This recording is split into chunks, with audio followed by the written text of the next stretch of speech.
زه دې نوجوانانو ته وایم زموږ او ستاسو عجیبه معاشره سوله چې زموږ او ستاسو معاشره اوس عبارت د فحاشۍ او عریانۍ سوله.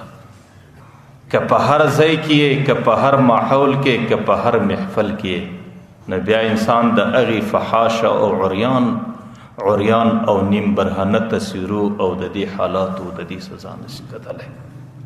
که هر دفتر لورسې دغه حالت دی، که هر اسپتال لورسې دغه حالت دی، که د خپل ټلیفون صفحه خلاصه کې دغه حالت دی، که هر اخبار و رساله و مخته ونیسې دغه حالت دی.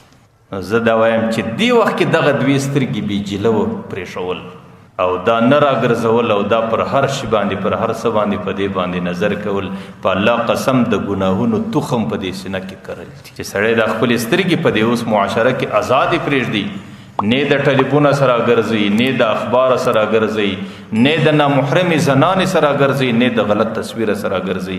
بیا خدا دی لکه سړی چې په خپل مزاج کې د بدۍ او د ګناه تخم کري.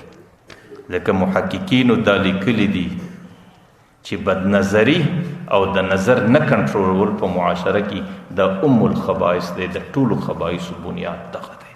لکه سترګې چې کله بېجله و بې ازاده روانې سي، په الله قسم دا دوې سترګې دا د ګناه چشمې دي، دا د ګناه چینې دي. لکه د چشمې او د چینې څه چې اوبه راغورځي بیا د دې سترګو څه د ګناه زهر داسې راغورځي.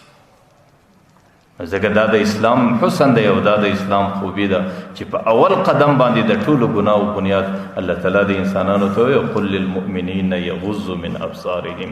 ای مؤمنانو که د ځان حفاظت غواړئ، که د ځان د ګناه څخه محفوظه کول غواړئ، نو خپل نظر پر هر ځای باندې کښته ساتئ. بس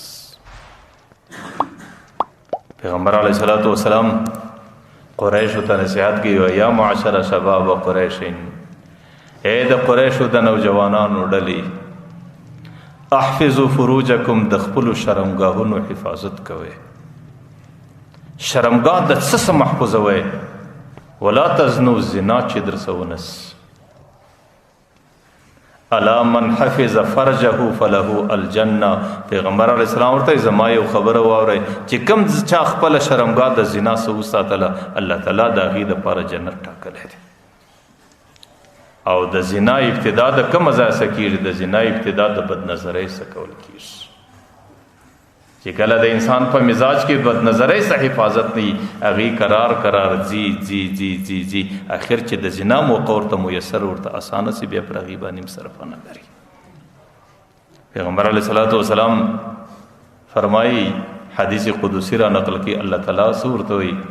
یا ابن آدم جعلت لك عینین، اے د آدم بچه ما دوی سترګې درکړي دي، وجعلت علیهما الغطاء، پر دې سترګو مې دا پرده د باڼوګانو ایښې ده.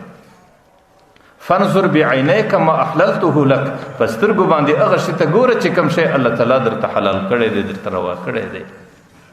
والا فاجعل علیهما الغطاء، که کوم شی الله تعالی نو درته روا کړی بیا پر دې باندې پرده راکشه و دا سترګې پټوه.